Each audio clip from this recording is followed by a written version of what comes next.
I am Rachel Manson. I'm from Toronto, Ontario. I'm 22, and I'm a stand-up comic. Well, I started off as a really quiet, weird kid. I did not think I'd even get into acting, let alone comedy. I liked bugs and thought I would be a veterinarian. And then at summer camp, they made all the kids audition for the school play, camp play, and even the weirdos. And I kind of realized in that moment, they were auditioning for The Little Mermaid, and I was like, oh shit, they want me to act like that person. Oh, I get what this is. And then I went up and milked the hell out of Poor Unfortunate Souls, and I don't know why to this day. I was 11, and everyone started dying laughing, mainly because I was really, really milking the hell out of this song and like in a romper the size of a tent. So at that moment, I kind of realized that I definitely wanted to make people laugh, and I definitely wanted to be on stage. There was an audition I went to where they had me write my own monologue, and I did that, and I got into the show, and I didn't really know what it was for because I auditioned for everything. And when I got in, they were like, okay, so you're in, write a 15-minute one-woman show. Bye. And I was like, oh shit. So I every week I started writing stuff and showing it to the director, and he said, yeah, that's good, except you're not writing a one-woman show, this is stand-up. And I was like, oh, I'm gonna go do that. I got really great feedback, and people kept laughing, which was fantastic. And then this year, I was lucky enough to, once I graduated, just completely throw myself into stand-up comedy while I had my day job. I did the Comedy Brawl, which I was lucky enough to get in first place for the first 3 rounds, and then 4th in the semifinals, which was an awesome way to meet comics who knew what they were doing. I got a lot of really positive feedback right off the bat, which I've spoken to other comics and now realize is a real danger if you're a new comic and then just consistently do well for your first few times. I kind of went in feeling like, oh my God, I'm invincible, I could do this forever. And then of course came my first bomb, which was at one of those just real shitty open mics where I got there at 8 and went on at 1:30 in the morning. I had dinner like way too early, and I was exhausted, and I was like overheating and dying.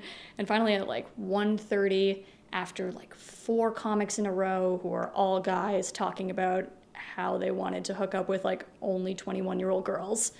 And then the first 21-year-old girl came up, and it was me. I bombed every single one of my punchlines.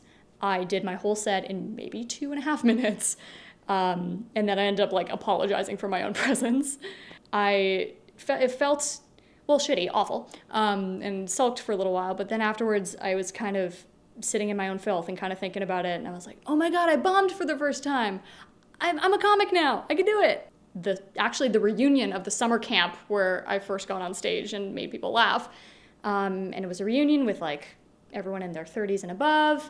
And that night they had like a mock camp talent show, and they had me do a set, and it went so well because it was all camp material. And I was a super awkward kid, so it got a lot of material there. And I actually started talking to one of my old female counselors in the audience, and who is now one of the directors of the camp. And I started saying part of this bit was that she had taught us how to be like boss feminists. So I was like, yeah, and Margot taught us all about to be like boss-ass feminists and not take any shit and like not sexualize our campers who are 13 and shouldn't be fucking. And everyone was dying. But then I probably should have mentioned that Margot, because she's the director of the camp now, and I didn't realize this, her kids were in the room. So she just stood up and went, Manson, my kids, both of whom were like maybe 6 or 8. And I just start crying, laughing on stage. And probably the only positive outcome of having a full-on giggle fit in the middle of a set where it actually turned out positively. But yeah, that was one of my favorite memories of doing a set in not a comedy bar. I ultimately want to be a comedy writer or a comedy actress. Right now, as we speak, I am auditioning and actually have submitted my writing, and can't talk too much about it, but I'm in talks with a few producers and directors with some of my writing, which may amount to nothing, may amount to something. But I'm gonna keep doing it. I'm gonna keep doing it until someone chains me to a radiator. I don't know, but I'm gonna keep doing comedy.